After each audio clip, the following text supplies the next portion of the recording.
Viral Kades Karangasem terekam CCTV diduga lakukan aksi gendam di toko skincare kini ditangkap. Tengah viral di media sosial, seorang kepala desa yang berasal dari Desa Karangasem, Kecamatan Wonorejo, Kabupaten Pasuruan, Jawa Timur, ditangkap polisi karena terlibat dalam aksi gendam di Kabupaten Tuban. Kades tersebut diketahui bernama Anton Arif yang saat ini berusia 48 tahun, berasal dari Desa Karangasem, Kecamatan Wonorejo, Kabupaten Pasuruan. Dalam video rekaman CCTV yang beredar dikutip Instagram @undercover.id pada Kamis 1 Juni 2023 yang memperlihatkan Kades Karangasem tengah melakukan aksi gendam di sebuah klinik kecantikan di Kecamatan Palang, Kabupaten Tuban. Atas aksi ini menyebabkan korban kehilangan sejumlah uang jutaan rupiah.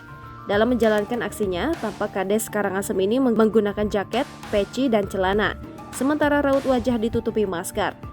Pelaku mendekati kasir dengan alasan telah membuat janji pertemuan dengan pemilik klinik. Pelaku kemudian meminta nomor telepon pemilik klinik tersebut.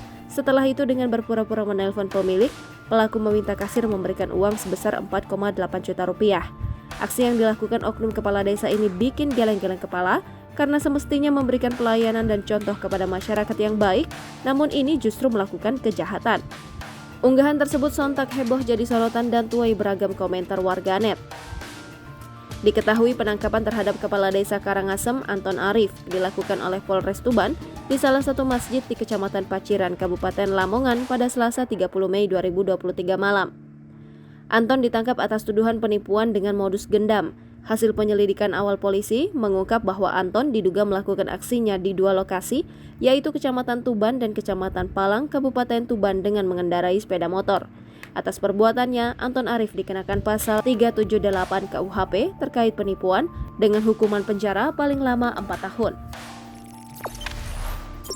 Jangan lupa subscribe, share, komen, dan like ya!